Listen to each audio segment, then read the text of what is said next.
Hi, and welcome to Next Level Carpentry. I'm Matt Jackson, and I'm working on these faux beams here.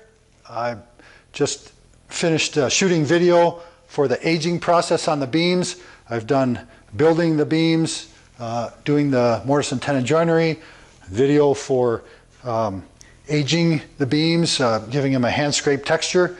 And so now I'm going to do the stain process, which is the first step in the faux finishing.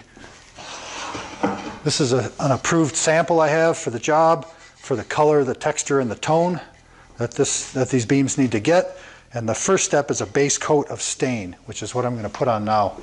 The beams up against the wall here have all gone through the same process with the stain. I've just got to stain these last 3 segments that I just textured in that other video. And so the last step in the aging process, or the first step in the staining process, is to sand this surface with 80 grit.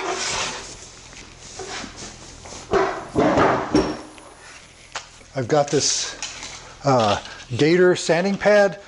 I'll link to it on Amazon, but the consistency of the pad, that's a nice size. It's got a comfortable handle. It's got a little bit of cushion on the pad. This isn't one of my best blocks for demanding sanding. There's a video for those. But this is perfect for this application. There's enough cushion in here that it follows the contour of the beam, but it's not so rigid it doesn't sand any of the features off. It's hook and loop.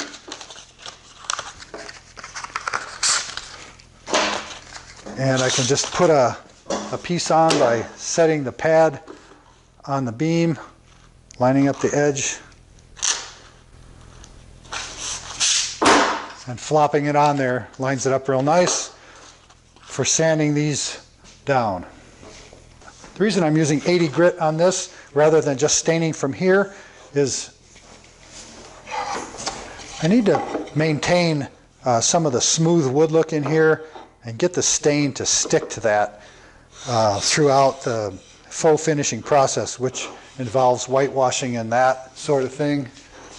And without sanding with sandpaper, the paint sticks too well and the stain doesn't show through. I hope that makes sense. And this wouldn't be the case every time, but for this job, this application, and the desired end result, sanding with 80 grit makes the stain take better and show up better through the end product. There's not really a whole lot to see here. I hope that camera angle works, but basically I just give it a pretty thorough single pass over the whole surface. And I pay a little attention to the corners as well.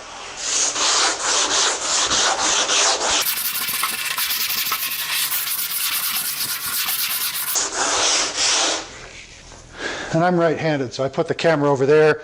You can probably see how I like this sanding pad. It's got a big, heavy, comfortable handle because this is pretty physical work.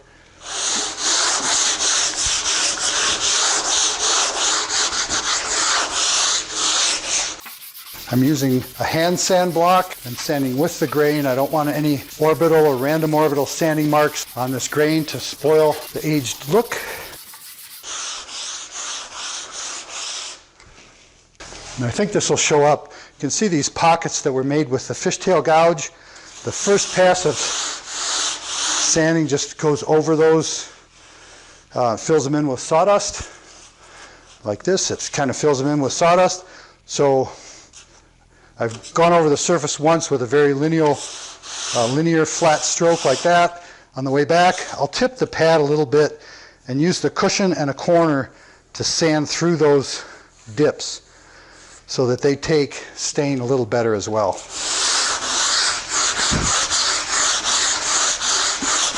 I know I've done my job when it pulls the sandpaper out of those little divots.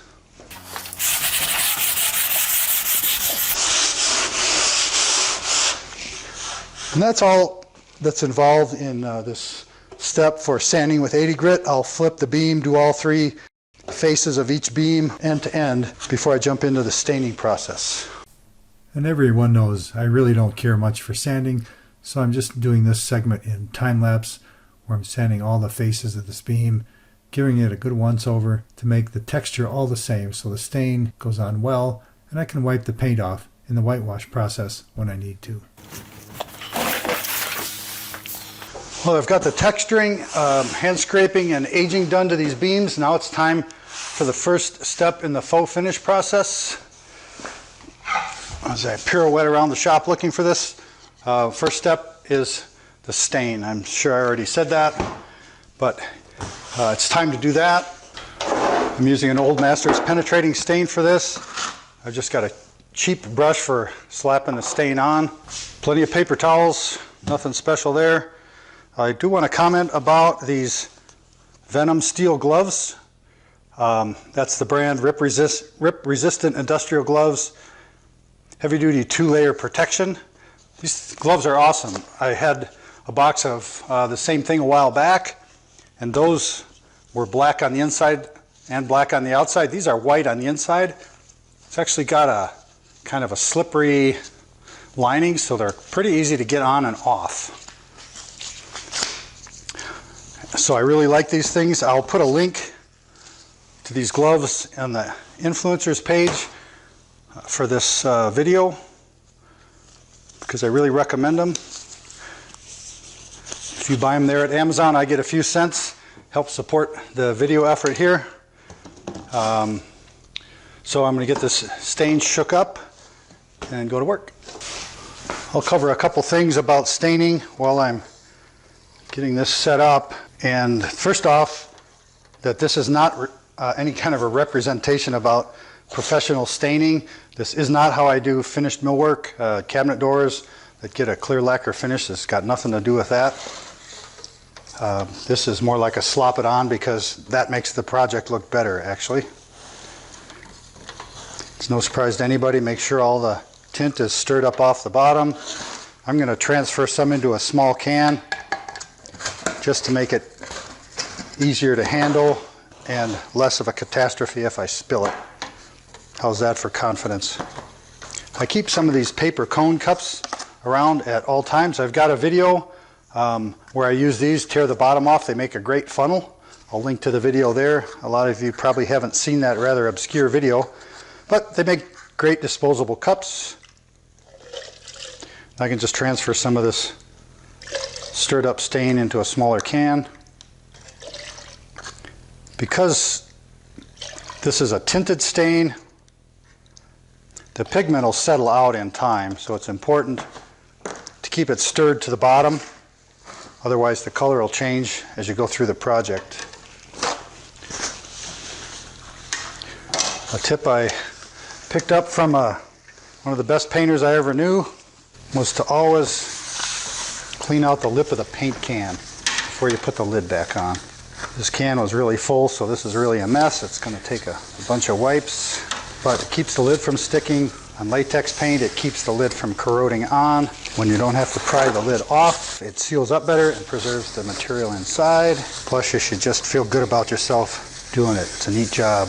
Properly stored and taken care of like this, stain should last for quite some time and not have to be disposed of because you can't get to it or the can fails. Good thing I have fast forward speed in my video editing software because this is taking a ridiculous amount of time.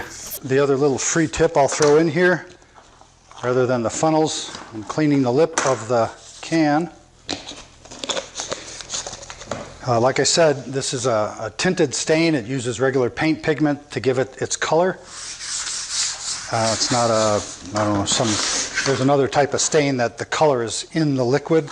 This is tint in the liquid that can settle out. So, like a spray can, this needs to be shaken often so that you get the same color throughout. And what I do is I just drop a couple of hardware nuts in there, a couple of quarter 20 nuts down in that can, work to agitate it nicely. And if this can sits around a while, the nuts will stick to the bottom. This can's been shaken up so you can hear them rattle around. But if you swirl it like this, those nuts scour around the bottom of the can, stir up all that pigment, keep everything nice, shook up, and evenly dispersed. The other very most important thing about working with this kind of stain.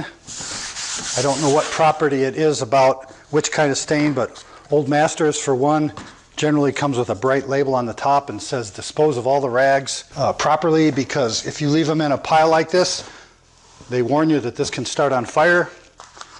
And I can attest to the fact that that is absolutely true. Doesn't happen with all stain, but spontaneous combustion can happen. The time it happened to me, almost burned a garage down, and the garage was attached to a house, so within about 20 minutes, that started smoldering with a putrid smoke, and I panicked because I always thought that warning was not that important. It's very important. Here's a bucket of water, and I dumped those rags, or those paper towels, right in there so they're completely saturated with water. I'll put the cup in there too. Don't want any fires here on the show. Okay, that's all done.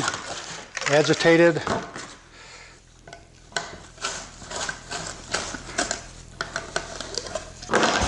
And removed. It's time to do some staining. Again, I'm not professing that this is a professional procedure. I'm basically slathering the stain on and scrubbing it off. I'll start on the end here where this tenon wedges are stuck in there. I just want to wipe enough on and let it soak. By pre-sanding the beams with 80 grit, this stain will bite a little better. More of it will stay. Make sure it gets everywhere. Good heavy coat. And I'm making sure to get the ends too, so that looking in the joint of the beams, it doesn't show raw wood in there anywhere. The rest of this is just pretty routine.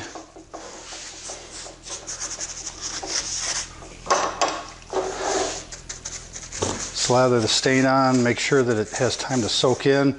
I'm hitting the corner, using the brush to force the stain down in the scoring marks left by the wire wheel in the aging process. When I'm staining flat, smooth wood, I use a whole different technique with a lot more finesse. But that finesse on this job would be a waste of time. After I've given the whole beam a coat, I'll go back over it, give it another brush to really work it down in there. In this case, it's not quite so important because all those deep scratches are going to be filled with paint as part of the faux finishing process, but I might as well get a thorough job as long as I'm at it.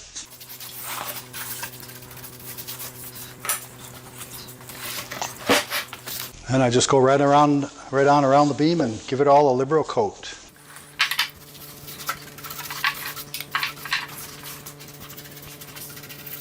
I want to get inside that joint so there's no raw wood showing when this is all done. Raw wood would be a giveaway that the beams aren't as old as we're hoping they'll look.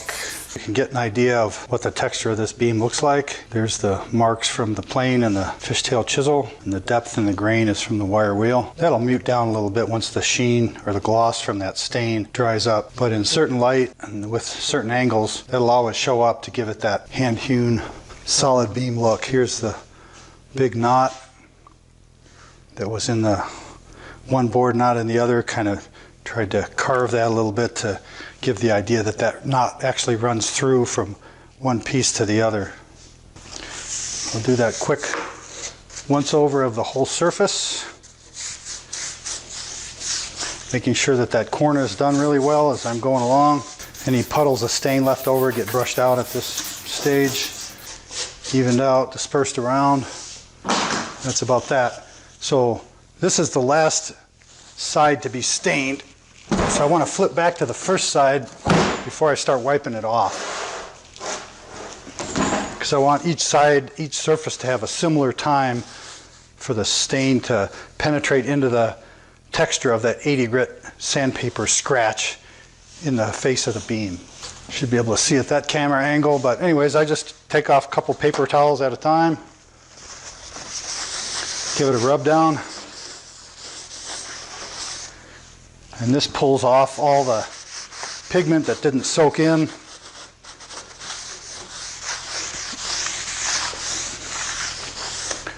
and you can kind of see the tone of the stain staying behind. If I didn't sand that with 80 grit, that stain wouldn't take as well, and it would cover up too much with the whitewash paint phase. The goal of this first pass is to get the bulk of the free stain off the surface, kind of basically mopping up the excess. Every different kind of wood will take the stain a little different. Softer wood, there'll be less to rub off. Harder wood, even more will come off.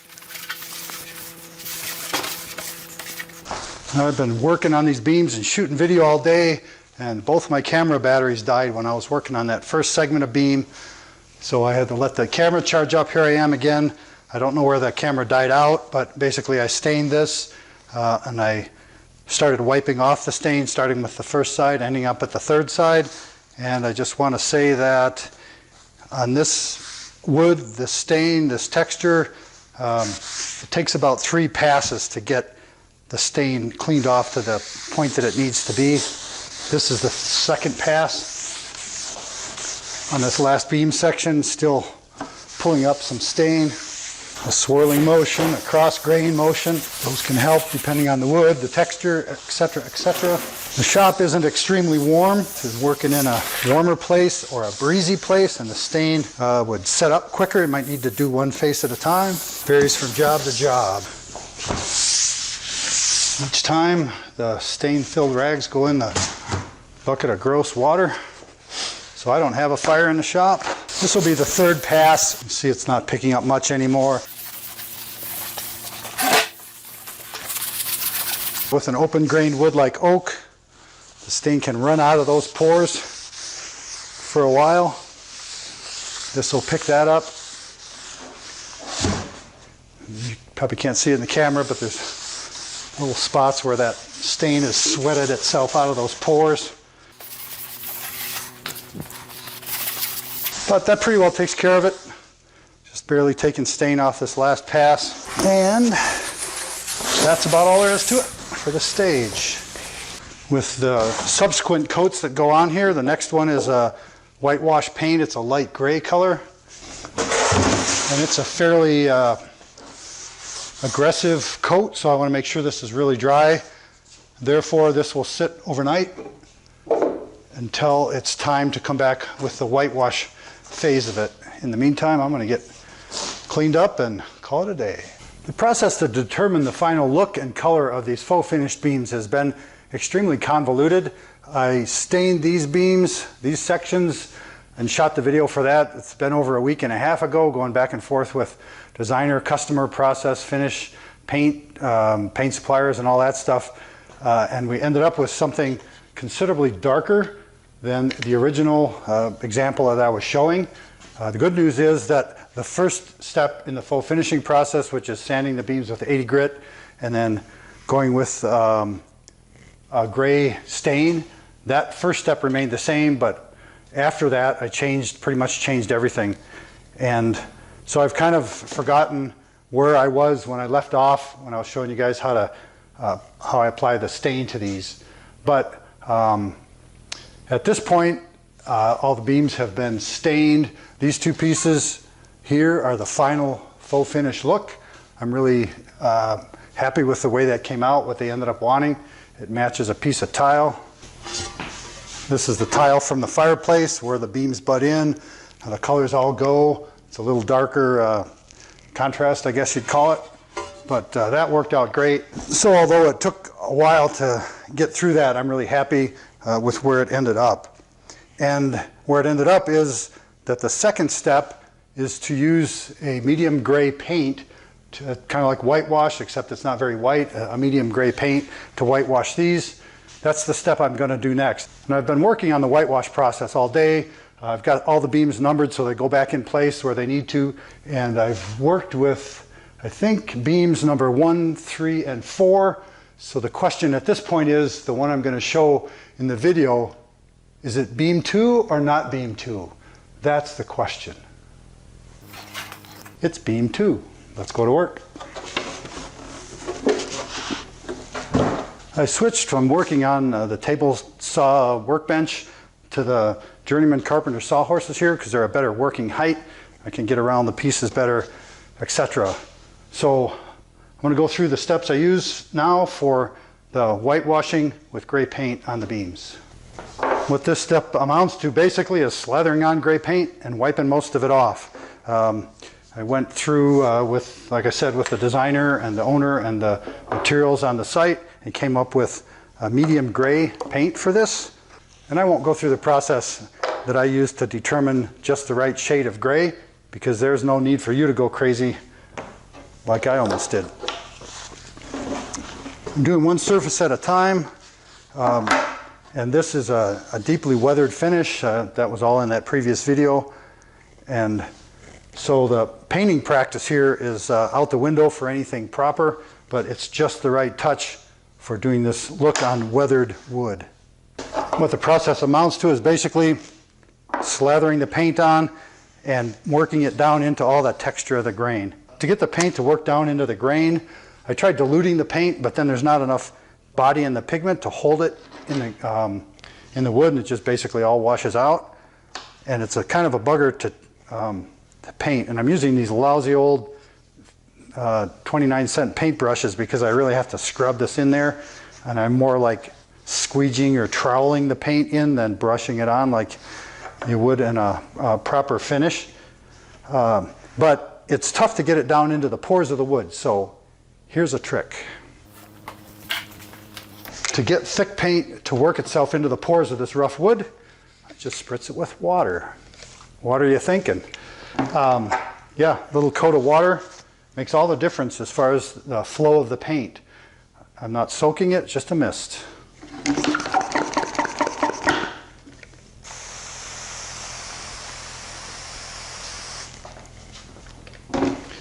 And that's all it takes. And the full-bodied thick paint goes on like a dream.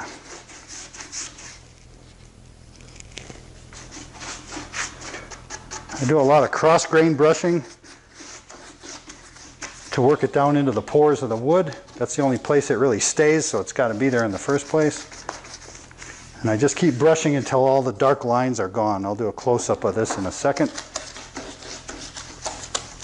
But the paint just slides that much easier with that light mist of water on there. And anybody that's watched the video about how I got this weathered texture on here understands that water in this project at this stage isn't going to hurt anything. I already soaked it down for the process before this. I hope this shows up in the camera. Again, this surface is slightly damp. I'm standing here talking for this video, so it's dried off a little bit. I'll just give it another little misting while I'm working and slather some paint on. You can see how the deep scratches in the wood have to fill up. If they're stubborn and they don't fill, I just brush across, more or less troweling the paint down into those grooves. I'll show you this corner in a little bit. It's tricky to get the paint worked into that corner as well. I'm going to finish this up. There's a rough spot here. I don't know if the camera's looking there right now. But whatever it takes to fill up that deep grain. That's what gives the wood so much character versus just doing a faux finish on a smooth surface with a brush. You can see the end here. The shop is relatively cool. I don't have a fan going because I don't want this paint to set up too quickly. I make sure I get this end grain here so that the joint between the beams doesn't show any raw wood. That's it. I've been doing quite a bit of work on these beams, and this is only my second pair of disposable gloves for the project, which speaks highly of the Venom gloves. It must sound like I bought stock in the company. As hard as I'm pushing these things. Going through plenty of paper towels on this project, but that's no big deal. While this paint is wet, just kind of wipe off everything I can. And it doesn't hurt here to rub across the grain to make sure that paint stays down in the grooves. if too much of it's wiping off going this way, just wipe across the grain. But to get this finish that I want to end up with, I still need brown wood to show up in between that darker, deeper grain. So that's why I'm wiping this off, to make sure that that happens. You can kind of see the wood showing through here.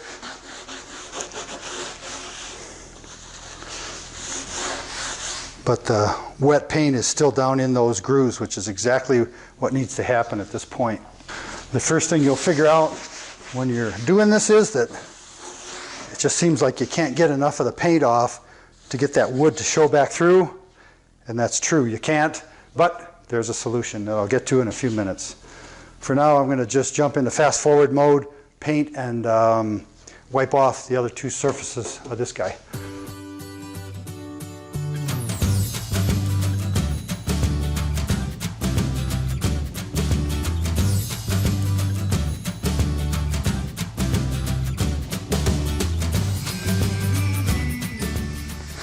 So this probably, I hope this shows up in the camera.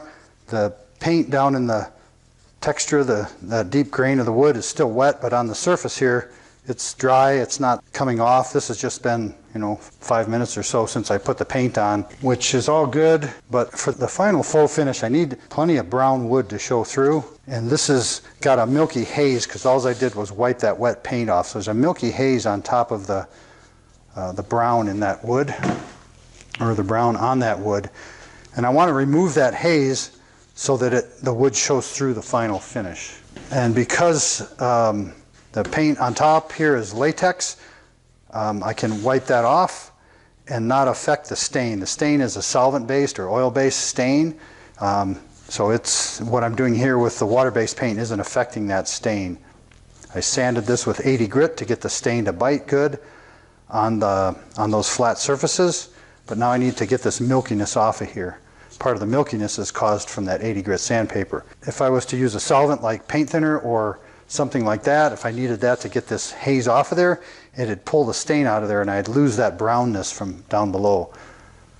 So latex paint, I can use water to take this off, but water is just slow to dry. And so I just call on a friend of mine, a guy by the name of Al Cohol, and he'll give me a hand cleaning this up. And I've got two separate of these Chapin pump sprayers, and they work great for this. Alcohol in one, water in the other. Pump it up. More paper towels. And because this is alcohol and not water, it evaporates so quickly, I just do a little section at a time and wipe off that milkiness. Just give it a thorough wet coat, not soaked, not just misted.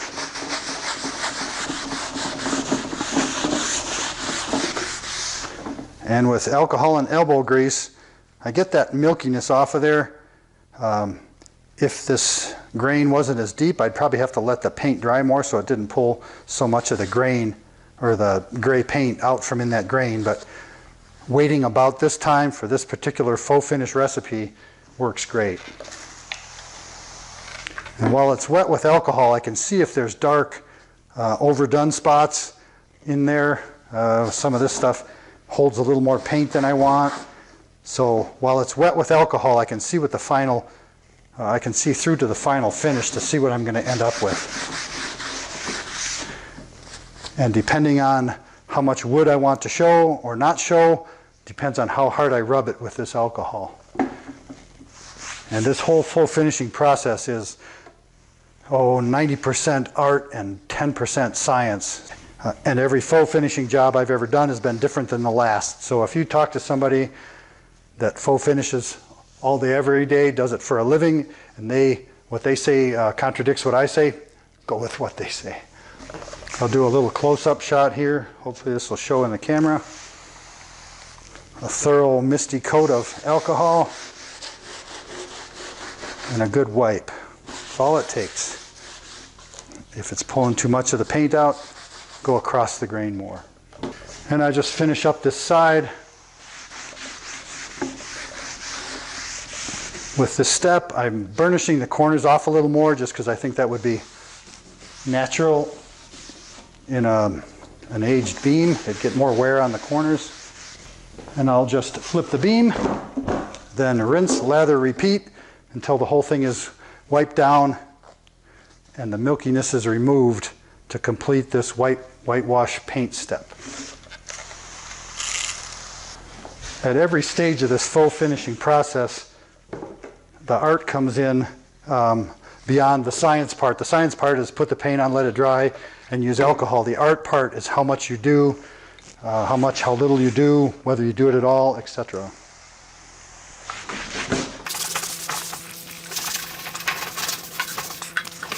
This is a good time to channel Bob Ross and tell you that these are my beams. I want them to be washed off a little more, so I'm going to take my alcohol spray, do a section at a time. But if you want to leave more gray on your beams, you just go ahead, because they're your beams. There's no right or wrong to this. It just has to end up the way you like it. That's what painting's all about. So that should give you everything you need to know for the whitewash process sequence on this beam. I've got to do the whitewash process on beam 2 beam A and beam 2B B, or not to be, or 2 beam B to B. I got to do those 2 beams, and then I'll jump into the next stage, which is some accenting with a darker shade of gray.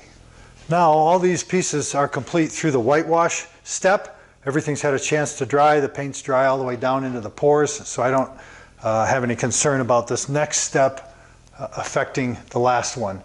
I'm using latex paint on top of latex paint. Once this is dry, the second coat doesn't affect it. So there are 3 more steps in this particular faux finish recipe. There's going to be an accent color step to give a little variety to the grayness of the beam, and then I'll do a little dry brushing for effect, and then the final step will be a glaze. So I'm going to take beam that got to be 2B and go through this accent coat step for you here. When I'm doing a faux finish process like this, or any faux finish process, I like to kind of build a scenario in my head that explains why the wood is going to look like it ends up, like the pieces over here. And in this case, it's easy to imagine that large old oak trees got cut down clearing land at some point, got turned into a barn. The barn was used for many years. Various types of cleaning and stuff happened on the beams. The barn fell into a state of disrepair, and the beams got all weathered and gray. And then basically they're getting repurposed for this project by getting cleaned up and reinstalled to have a new life. And that kind of explains the hand-hewn contour, the mortise and tenon joinery, the deep aging of the wood, and the rough shape, but then also the kind of cleaned up appearance that gives them a new life and a new purpose. I chose this particular segment of beam because it's got a big knot in here, plus this faux joinery, the tenon wedges there, and that will kind of make the purpose of this color accenting part of the faux finish process just show up a little more and maybe be a little easier to understand how the process works. And this is my sample piece that's been all approved by the designer, the customer, and I like it. And I didn't want to go with just an even gray because back to the scenario of the life of the beams, the whole surface of all these beams end to end wasn't treated the same way over time. If it was in a hay loft and the beams got abraded with bales of hay going by or something. So I'm going to use a darker shade of the similar gray and do a little accenting around features in the wood as if the beams were cleaned, but not a lot of care was taken to clean right down into the corners. So this will leave that effect like they've had a longer life rather than just an even kind of finish that they have now. So here's the gray. I'm just calling it dark gray. It's in the same family of color as the gray that was put on in the whitewash process. And this paint is all dry now. The haze has been removed with alcohol. And to avoid potential catastrophe, I just took the dark gray highlight paint and put it in this little Tupperware container. So if I bump the container, I still have some paint left to use. And all this involves is that artistic application of some of the paint. The science is the paint that's on here is dry, and then I can apply and adjust and kind of disperse this color just to give it that inconsistent, naturally random effect of weathering and aging. I'm not doing a very good job of describing that, but in my thinking, where the beam is up next to a ceiling and the beam gets cleaned, it's not going to clean right up to the ceiling. I'm just taking a little of that paint and just kind of putting it random along the top of the beam. Where these tenon wedges are in there, it would be hard to clean around them. So it would naturally be a little bit darker in that spot. The end of the beam where it goes together, that's not going to clean up very well. Just kind of brushing it in, leaving it thicker and thinner in spots so there's a randomness to it. And I'll just go all along this top of the beam with not an even coat, but kind of a random smear of this paint, working it down into the pores pretty well, but not with the same thinking as what I did before with basically that whitewash coat. There's some other rough spots in here that would be harder to clean. I'll give those a little dab. Here's a rough grain spot that would have not cleaned up very easy. Same thing here. There's some more of that. This cool old knot feature and the spoke shave process, I kind of highlighted that bump to give it the idea that that knot was actually in the corner of the beam like that. Again, here I'm just kind of doing the interlocking edges of this beam. Don't want to do too much of this, nor too little. I'm going to get it way down in that knot. A little bit in the corner here and there, rough spots. This is that art part of this whole thing. Again, anywhere it would have been hard to clean the beam when it was installed or in its new home, it's given a little bit of dark all along the ceiling on the other side of the beam. And the tricky part of this, I've probably said it before, is to get a random and not a planned random. Planned random is blop, blop, blop, blop, blop, so you get spots going through the wood that just looks repetitive, shows up badly. Random is kind of hard to do because there is theoretically absolutely no rhyme or reason to it. This technique is different than dry brushing. I'm deliberately making shaded areas to look like they didn't get cleaned as well, or for some other reason dirt stayed. Dirt or aging, if these were warehouse beams, there'd be coal smoke and oil smoke and that sort of thing going on. So something like that isn't bad for that section of beam. And I'll give similar treatment to beams 2A, 2B, 2 not to be, and 2C. So I've got that random blotchiness accent color done on all these pieces, and because I've got them lettered and numbered, I can orient them on the floor here in the same manner they'll be in the final installation once they're put on the ceiling.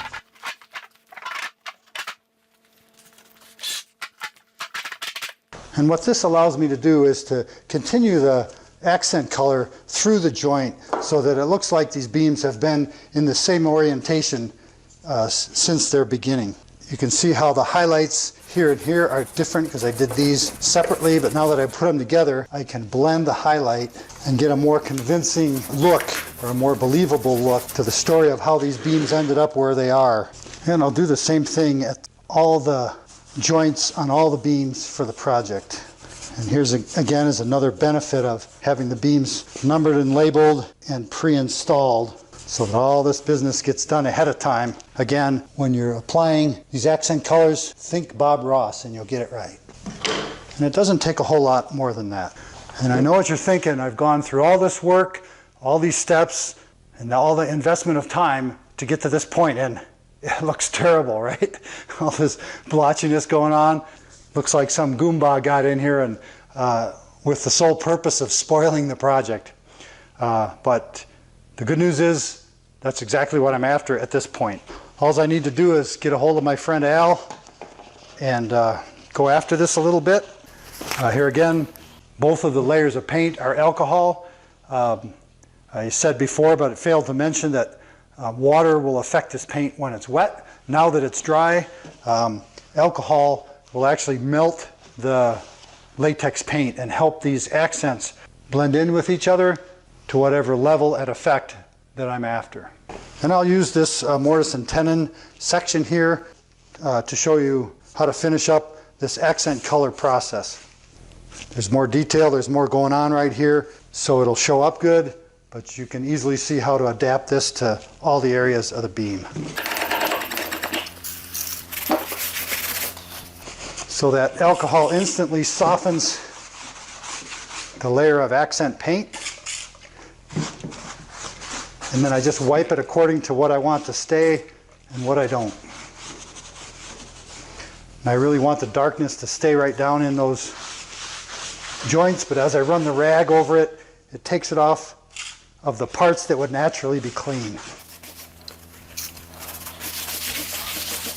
Got this knot area here, put a big blob of that paint on there. I'm just going to feather the edges a little bit. I don't want this to look like a dark spot. I just want it to look like a dark area. There's kind of a difference in my mind, but that might not be so obvious to everybody. Here's a couple spots on the surface where I rubbed the accent color down into some of that torn out grain. Here's a big divot in the beam. I just thought that that probably wouldn't clean up as good as some of the rest of it. Again, art and science.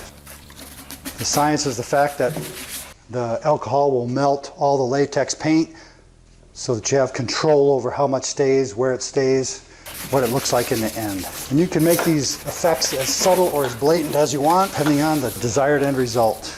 The main thing I'm doing with the beam on the floor is to get this connection to look like it grew together, like it belongs together. As soon as I'm happy with this area, I'll put the individual beam sections back on the horse and clean up the rest of the edges and the areas to get that even but subtle darker color look distributed throughout the surface to give it that random, aged, naturally unnatural look. My main goal here with this step at this stage is to keep things from looking blotchy. The blotches are just an area where I want darkness, but I use the alcohol to even that out so it doesn't look like a blotch, but kind of a darkened, subtly darkened area. And with this particular recipe and these paints, a little bit of alcohol goes a long way, getting that desired effect. And I just go around the beam and get the areas. This area here where it's going to be up next to the ceiling. I want it to be smudgy, but I don't want any kind of a line there. When I did around this little set of tenon wedges down on the floor, I didn't get a very good job. There's too much paint left in here, so I can still come back in and clean that up as long as I don't affect the part of the joint where it comes together. There again, if more smudge is desired around there, you can just leave it. And a couple things you can do to make sure that you don't end up with blotches. Even though I've rubbed this with alcohol, this is kind of like a dark blotch. It shows up, I think, in the camera pretty well too. But one way to see what you've got is to just wet the whole surface, and then that'll make those spots jump out more if there's something that you're trying to get rid of or average out. And this process is kind of just blending the darker gray to the lighter gray, just blending from dark, something that's all the way dark to something that's all the way light, so that there's an even transition in between. When I go to put the glaze on this, it ends up putting the slightest bit of sheen and richness to the wood, almost like it was hand rubbed or hand burnished, and it has the same effect as this alcohol for darkening it. So anything that shows up under an alcohol spray will still show up under the glaze. I want to make sure I get it looking like I want at this stage before I advance to the glaze stage, which is next. And putting this other beam segment here gives you a pretty good before and after look at what this step is doing, going from distinct dark blotches to subtle darker areas in the grain. And you have complete control over it by the use of this alcohol. If you really had to get all the dark out of there, you could easily go in with a toothbrush, scrub it out, and then go back over it with the lighter gray paint, and it would go away completely. But as it is, I think this third tone of gray in the beam just gives it that much more depth of character and a little more convincing appearance for the centuries-old look. And another nice thing about this is, if I want to add a little more darkness anywhere, as long as I haven't put the glaze on yet, I can just go in and add a dark spot and make it come out however I want. I just finished up adding the darkened accents to all the beams in the shop and adding the darkness around the joinery and then blending it together so that the beams look like they belong together on the final installation. And there's one more step that I want to do to add a level of aged patina to this wood, and that is to add some darkened accents on top of the wood. And to clarify, everything I've done so far has basically been in the wood itself. The stain soaks into the wood, the whitewash is brushed on, and then everything that's on the wood is basically wiped off, exposing the wood again. Same with the darkened accents. But in my aging scenario, I'm imagining these beams were installed for a long time and got cleaned periodically, but not very well. So there should be some aged dirt or patina around the various textures and contours of the beam. And the only way to get that at this stage is to put something on top of the wood. So I can't put it on and then wipe it off and get what I want. And the technique that I learned that works the best for that is called dry brushing. And I'd heard of dry brushing before and thought, oh, it's got to be a dry brush. I went out and got a brush, dipped some paint, took some of it off, and started putting it on, but the effect wasn't coming out like I wanted. It just looked like a thin coat of paint instead of a haze or an accent. So I'll take this opportunity to give kudos to the wonderful world of YouTube. I just went on YouTube and searched dry brushing.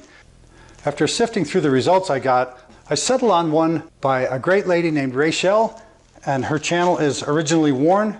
She specializes in Annie Sloan products, but also does great videos on how to use and apply those products for really great results. I'll put a link in the video description to the video that she did about dry brushing, and with her help, I was able to quickly learn enough about the process to get the results I'm after on these beams. So there you have it. Thanks, Rachel. I really appreciate the effort you put into your channel, your sense of humor, and your great teaching style. And I hope other viewers that attempt this process will link over to you and all the information and products you have for taking this faux finishing to the next level. So after dialogue and a little bit of email with Rachel, what I settled on was an Annie Sloan dry brush. Rachel has, I believe there's 3 sizes on Originally Worn. I picked the jumbo one because I've got 200 square feet of beam to do. It's a high quality brush. I'm sure you can get away with lesser ones, but with the quality here, or with the quantity here and the result that I want, I thought I'm going to invest in that brush at the outset because it'll ultimately save time and get better results, which is essential for this project. There's no way I can teach dry brushing or show it as well as Rachel does in that video, so if you're interested in it, check her video out and then come back here to see how I apply what I learned from that video. And even if you're not really interested in dry brushing right now, Rachel's a very engaging person and it's a very watchable video. I was pretty well amazed how proper dry brushing can affect the look of a project. It's awesome. All right, so all I'll say here is the dry brushing process. Basically, I dip this brush about 1 inch into the paint that I'm going to use. I'm going to use this dark gray color. If I used black, it just ended up looking sooty, and I don't want that. I just want it kind of a grungy patina, not a sooty one. I think there's a difference. So I'll give you the Reader's Digest version of dry brushing, which is basically dipping this brush in paint about 1 inch or so deep, getting it good and full, and then ironically wiping out, trying to get out absolutely as much of that paint as possible, hence creating a dry brush. Just like applying the dark accents, I'll do the beams in general first and then go do just a little final application where the beams join together for a more convincing look of the final installation. So here goes the next level carpentry version of dry brushing for a faux finish. First step is to prepare the dry brushing brush by getting it thoroughly soaked with paint and then wiping that paint back out. And I'm a newbie at this, so if you see any faux finishing faux pas, refer to somebody like Rachel, who actually knows what the heck they're doing. Got a lot of paint in there, and I want to get as much of it out of there as I can. It should barely be coming off the brush. You can see here on an accent how much paint is still in that brush, although it seems like there's nothing left. And to use a great official term from the faux finishing world, you don't want to leave so much paint on there so that when you start dry brushing, you end up goobing it on. And goobing is an official term in my understanding. So I'm content with how dry the dry brush is, and now I'll just dust around on the edges of this particular beam. And I'm after a very subtle accent here, so it doesn't take much.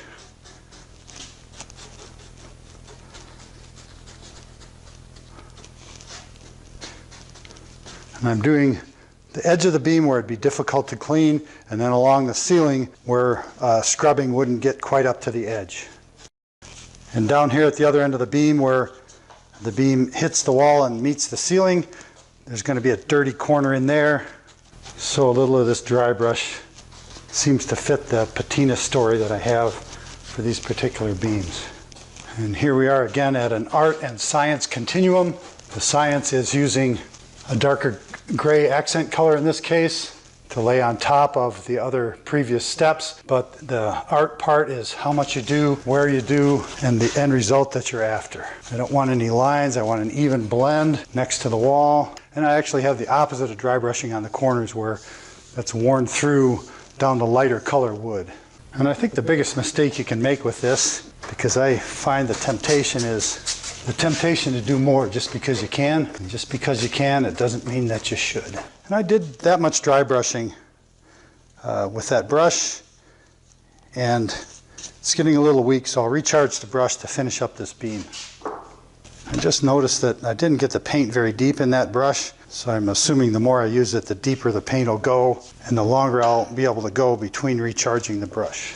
And I'm going to try bouncing it in this little pan of paint to make sure I'm getting all those bristles recoated. I think that looks pretty good, but the last thing I want to do at this stage is to be goobing too much paint on. Just a subtle accent here and there. The good news is, if I over goob it, I can always use a little alcohol to dial it back and add some more. On the beam sections with the tenon wedges, I think those need to be a little bit dirty, as does the joint between the beams, and naturally along the ceiling. And that's about all there is to this dry brushing process. Like I said, I'll put the beams back on the floor in the orientation they'll be in the final installation, and make sure I like the way that the dry brushing blends through the joinery to complete this step of the faux finish process. I'll just mention that in between the dry brush work, moving beams around, etc., making up my mind of how much I'm going to have and where, I'll just keep the dry brush in a bag to keep it wet in a final irony. And I'll also say that the art part of this is pretty tricky. It's easy to overdo with the dry brush. So I keep the alcohol spritz handy and a clean dry paper towel. I overdid it a little bit on this particular joint, and I can back off the dry brush effect with a spritz of alcohol and a wipe with a paper towel. I liked the effect on this other joint a lot better.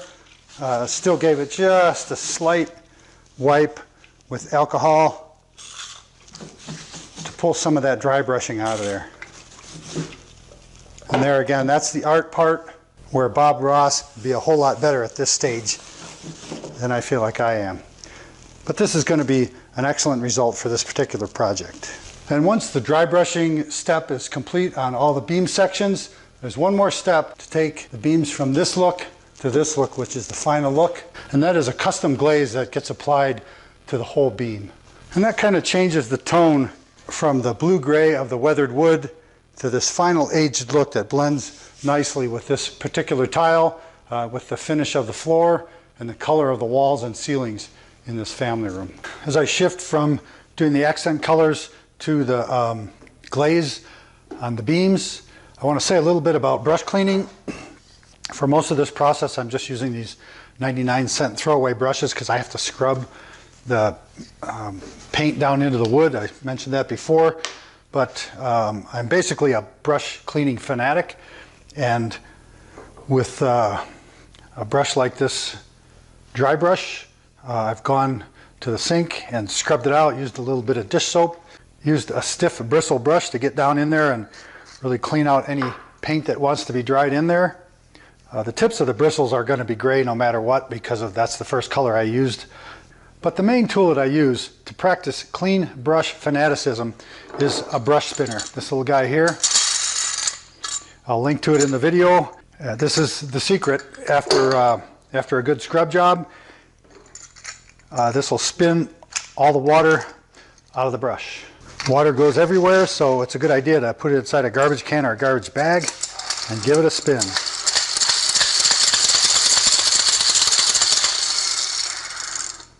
That centrifugal force from spinning the brush at that speed really spins the water out of the brush in a hurry. When I'm done cleaning a brush, there's never any dried paint up in the heel, and the bristles are as clean as they can be considering the paint that was used.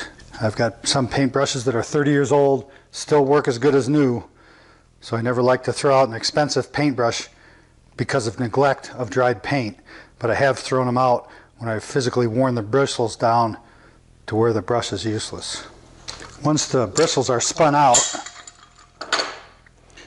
I like to restrain them while they dry the rest of the way. In this case, I made a little plastic ring that just so happened to fit around the ferrule of this brush with some degree of difficulty. Yes, that was exactly as hard as it looks. But now I've got a nice retainer to maintain that nice round tip of this brush. I can store it until it's completely dry, and that'll be the only dry brush I ever need to buy. And with all that said, it sure is nice to have a cheap brush that I could just throw out once in a while. And that brings us to the final step in the faux finishing process, which is to apply a custom glaze. And when I'm talking about glazes, this is outside my area of expertise by quite a distance. But I know enough just to be dangerous and to get this job done. Glaze, this is an acrylic glaze. It's clear. It's got a mellow, satiny sheen. I would have gone with a dull glaze if I had one or could find one, but this is pretty dull in the end. And the slight sheen it has leaves a pleasant, subtle sheen to the beams. So I'm good with that. Because glaze is clear, it can be tinted with any latex paints or the tints. But for this project, I worked with the guys at the paint store, and because I had the tone of that ceramic tile to work with, we just picked out a dark brown paint. This one is called Midsummer Night. It's a very black brown, but the tone worked perfect with that tile. And the effect that you get from a glaze is based on the ratio of colorant to clear. And I experimented around a bit, going as low as 3 parts of glaze to 1 part of paint, all the way up to 6 parts of glaze to 1 part of paint. And through that process and my sample piece and kind of figuring out where I needed to end up, I settled with 4 parts glaze to 1 part of this paint. Doing all these beams, 200 square feet, I'm going to be able to do that easily with 2 quarts of glaze, and I'll have more than half of this little sample can left over. It doesn't take much color to go a long way, and it's easy to overdo the effect of the glaze just like it is the dry brushing or any other step of this faux finishing process. I have an extremely low-tech method of mixing this custom glaze. Gotta love this. 1, 2, 3, 4.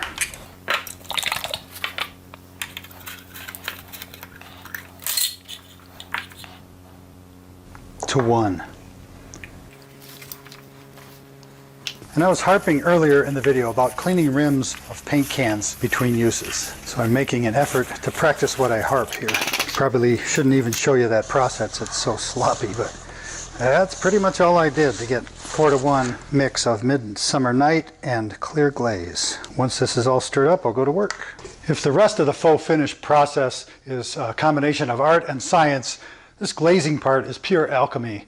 I've got the mixed product here, and there's really not all that much difference between the full strength paint and a 4-to-1 reduction. And the final effect, after it's put on the wood and dries, is equally misleading and deceptive.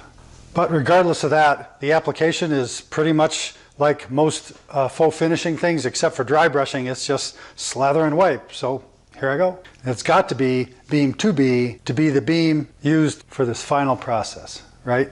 This 4-to-1 glaze to paint mixture is a lot more slippery than straight paint on wood. So I haven't found the need to pre-soak the wood with water to speed up the application, because it goes very quickly just by itself.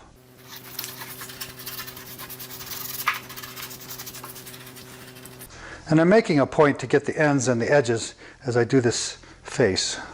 I like to move quickly for this application, but I'm using the same attention to make sure that the glaze gets worked down into all the pores. And this kind of treatment would just destroy any good brush. It's nice to have these inexpensive ones available for this step of the process.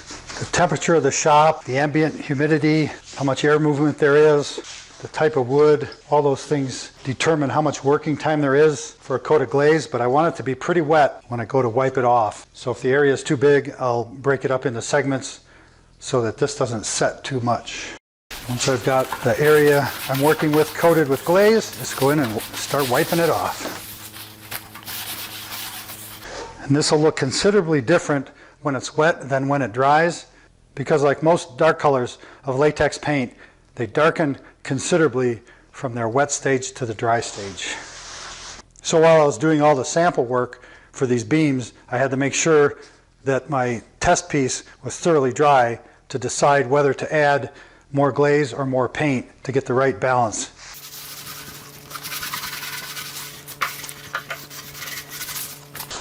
Like all the other wiping phases of a faux finish, you can bear down and wipe more of it off, or you can use a lighter touch to leave more of it on there if too much is coming out.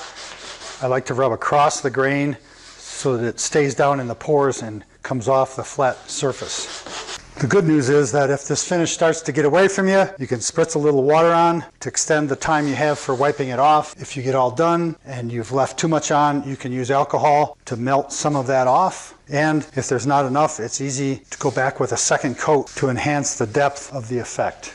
But you can see the contrast between the glazed surface and the unglazed side of the beam and how much different this looks with this one step. There's that little bit of sheen on it. That'll change a little bit more as the product dries. Right now the glaze is still wet down in those grooves. Gives it kind of a sparkle, but that goes away.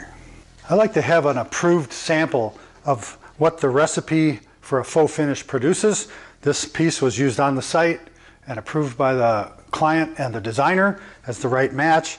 So now I can always compare back to this and make sure I'm not drifting too much one way or the other, too much gray, too much brown, not enough of this, too much of that. And so that I know if, as long as this sample looked good where it needed to, all the beams will look good when they're installed. I also write down the recipe for all the steps involved for this particular faux finish. I'll attach it to the back of this and keep it for future reference for similar projects should they ever come up. And for these beams, it's easy to do one face at a time as I go through the project. I can just rotate the beam and do each face as I go along. Other projects like a table or a bench or a chair, you'd have to come up with a different workflow to get all the different surfaces to blend. But this smudgy area along here will blend right in when I do the side, If there's any over-dried parts, I can soften it up with alcohol first before I proceed so I don't get any edges like that from face to face or surface to surface. And I wanted to use this beam segment because it has these tenon wedges as a feature, and you can see how the glaze and these various steps highlight around that to hopefully give it a very convincing look. Second verse, same as the first. Just going to slather the glaze on, making sure to get the end. Glob it on around that tenon wedge a little bit for effect, and then zip along down this face of the beam before the glaze starts to dry. And I'll say I've done a lot more proper painting over the years than faux finishing, so it's still always an adjustment to apply this paint in such a sloppy fashion without feeling guilty like I'm really making a mess of things. And you can see that transition line from the first coat to the second coat has completely disappeared because I'm applying glaze on this face soon enough to the glaze on the other face that the two coats kind of blended and melted together.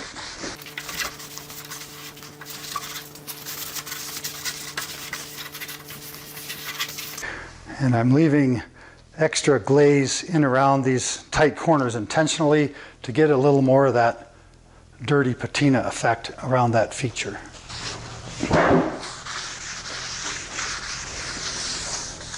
I'm making sure the second coat didn't lap over onto that front to cause any issues. Then proceed to the final face here.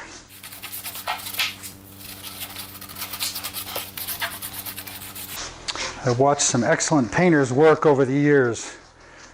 A guy named Dale Drake once taught me how to do a stain and varnish finish, a lesson I've never forgot, even though it probably took place in about 1981 or 1982. And then another dyed-in-the-wool traditional quintessential painter by the name of Big Don Gramco. He was Rapid City's best wallpaper hanger and one heck of a painter. Passed away a few years back. Really missed the guy. Not only would he just get the job done, but the guy had a sense of humor. Oh, we laughed on the job. Laughed and laughed. Funniest part was Don was a country music guy and I was always kind of a classic rock guy. So the job site radio station always got to be an issue. And on one particular job we were on for a while, same job, working off and on together for quite some time. And if I brought my radio, I'd have my classic rock on. He brought his radio, he'd have the country music. Well, on one job, all there was my radio, so it was on the classic rock station. Well, Don wanted to kid me, so I was gone to lunch or left for the day, and the next day I came back and I turned the radio on and it's got country music blaring, and I look at the radio and he's got duct tape all over the controls, so it locked it on his country music station. So we went back and forth with that for quite a while, and somewhere I've got a picture of that radio with the duct tape on that Don put on there. Yeah, it was great fun. Those are the kind of craftsmen, tradesmen that you just miss them for their work ethic, their attention to detail, and just a personality.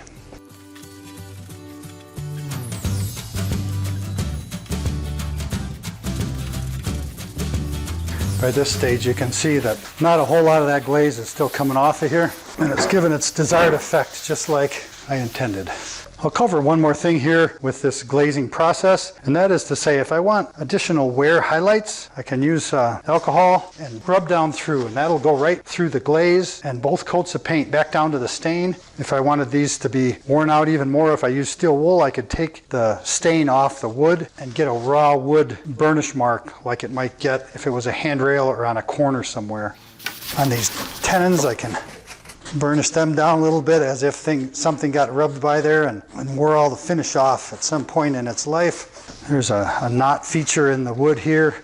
And that'd be a place where that might really get worn through more than other parts of the beam. Like with most things in faux finishing, less is more, but a variety really works for a convincing look. There's actually quite a blizzard raging out there just now. It's nice to be in the shop, cozy and warm, getting this done, and I'm going to finish these beams tonight, but I'm not sure how long it's going to take till that thaws and melts so that I can get these brought into the job site for the final installation. Well, I've been at this quite a while. This is the 4th video in the series so far. I'll do one more that shows what these beams look like when they're all installed and the fireplace is working. It's going to be a beautiful family room. But it's time to wrap up this video here. I've obviously got to put the faux finish on the rest of the beams back here before I can deliver the job for the final installation. But I hope that anyone that's been following the process from building the beams through the texturing and the faux finishing and the installation is finding all this information helpful. I'd appreciate it if you subscribe to Next Level Carpentry if you haven't already. While you're at it, hit the thumbs up button if you would. YouTube sees that activity and helps grow the channel by offering these videos in the What to Watch Next playlist, and everything that encourages channel growth I really appreciate. I'll have links below to the various tools and products I've used in the video. If you're tackling something like this and don't have these things to do it and you're so inclined, use a link from there, and a portion of it comes to support Next Level Carpentry through ad fees that they pay for anything purchased through the influencers' links on the Next Level Carpentry page. Again, something I really appreciate. So in between shoveling snow from this blizzard and doing this work, I'm going to be busy for a while. And in the meantime, until the next time, thanks for watching.